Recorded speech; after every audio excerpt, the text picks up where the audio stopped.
Today we're going to discuss Tinder, the uses for it, the type of people who shouldn't be using Tinder, the type of people who should be using Tinder, what that tells you about dating coaches that release digital products on Tinder or teach you about Tinder, and I'm going to break it down in a little bit more detail today. Before we kick it off, I'm Dave, and this channel is dedicated to giving you no bullshit, novel dating advice for the modern man. I've also got a free PDF that you can download, a little booklet on how to build courage in the face of adversity, which, well, most guys out there in the dating field, they need to build courage in the face of adversity, so maybe my little booklet would help you out. Download it. So let's kick it off. Tinder. What is Tinder? I guess let's just break down Tinder in generalized terms. So really, there's only really three ways, or maybe four ways, that you can meet women. There's the nightclubs, there's Tinder, online dating. I guess you could say workplace, social settings, family, arranged marriage, but we're going to wipe that off the map because you don't need any skills or dating advice to do that, because family or friends look after that for you. The third one is day game. Now, Tinder. How many girls, which I think is very important, how many girls in just say in my city, I have to excuse myself, I think I got the coronavirus, I got a sore throat and a bit of a cough. My city, there's about 4 million people, there's 51% are women, so let's just say there's 2 million women. Just say, let's just cut out at least 1 million, they're either too old, mostly just too old women or unattractive women. Let's even just break it down. There's probably only 500,000, maybe 300,000 women that I would find attractive, if that, maybe 200,000 in my current city. Now, out of that 200,000 women, how many would be on Tinder? I dare say maybe 50%, 70%. I have no idea what the stats are, but one thing I do know for certain is that not all women are on Tinder. And a lot of women I have asked, especially through cold approach, most of them don't use Tinder. So I don't know what the exact stats are, but I dare say that there's a lot of girls out there that don't use Tinder. And then you need to think about which girls are party girls. Well, the party demographic would be, say, 18 through to, say, 25. Girls at about 25 years old, they start to think that they're getting too old to be clubbing anymore.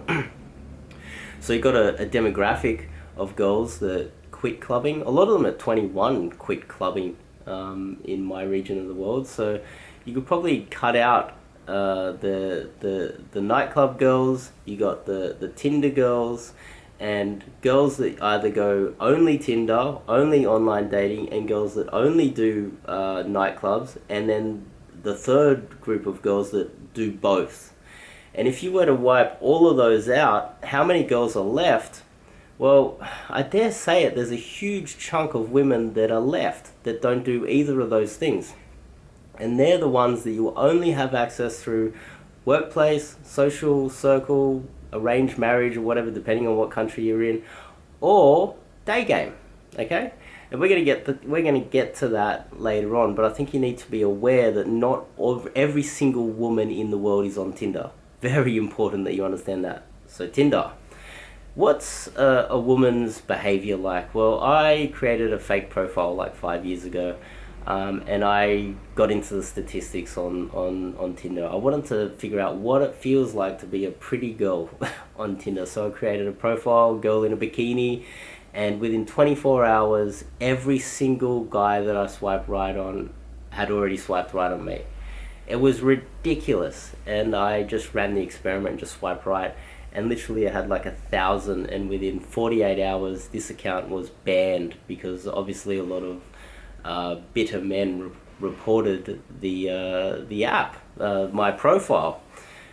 So what I learned a lot about men. I learned a lot about what men send in their first text message, and I also learned that every single man would swipe right on a girl in a bikini. Even There's like literally 70-year-old men who have zero chance. They have minus chance of getting a hot blonde in a bikini, but they're still swiping right. And so that taught me about men's behavior as well. What you guys do is you get on Tinder and you swipe right continuously. And I know that there's plugins. You can get a plugin, log in on your app, just download a plugin. They're easy to do. Just Google it. You don't need a digital product for that. And then it will automatically swipe right for you. Or if you have an Android phone, you can change the settings in your Android phone so that it actually swipes right automatically for you. You can do that. Just leave the phone down. And then most men, what they do is they will just swipe right, and then they will just take in their inbox whatever matches Tinder gives them. If you were to just go through, swipe left on all the girls you don't want, and then swipe right on only on the girls that you do want, you're probably going to spend 24 hours a day swiping right on Tinder and left, specifically targeting girls that you really want, and most of it is not going to play out for you. You just need to take what Tinder gives you. It's the same as going into a nightclub. You go and approach every single girl in the nightclub and you get what the nightclub gives you. You don't necessarily get to take what you want unless you are the top 1% or the tallest guy, the most handsome guy in the nightclub. Only he gets to choose. And if you are watching this type of dating advice, you are not the top 1% of handsome, jacked, tall men, obviously, because the type of tall, handsome, good-looking man doesn't need to come to this channel to get dating advice. In fact, he thinks, oh, well, it's obvious, right? It's so easy. Well, because he's an arrogant fuck, those tall, pretty boy guys that get all the girls. And he only thinks about himself. He doesn't really care about you and your struggles because you are shorter, less attractive, older, etc. You got all these disadvantages, a little bit overweight, etc. He doesn't care about you, and so he wouldn't be here either. If you're watching this, you're probably of that type of guy who's struggling and not the best looking guy out there. So therefore, how are you going to survive in Tinder when girls mostly, they are spending their time swiping left and only swiping right on guys that are the best looking guys within their chosen radius? Also, another thing I think you need to take into account is that most women actually reduce their radius to only a couple kilometers.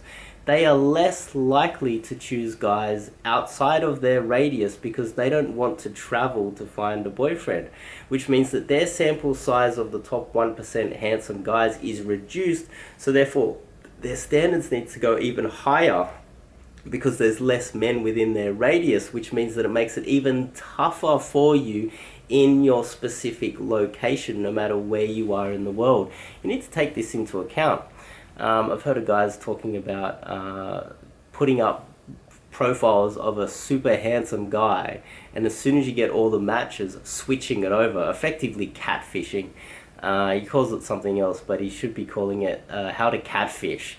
And do you think women are stupid? Do you think that if she swiped right on a guy with a six-pack that's 6'5" tall, handsome guy, and a pudgy little short dude turns up, you think she's going to be, oh, well, I guess I'll take anything, right? No, she's not an idiot. People are not stupid. That type of thing does not work unless she is an idiot, and then you've hit the jackpot.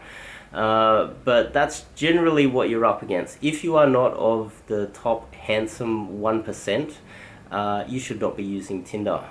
Now let's move on to why you should be using Tinder.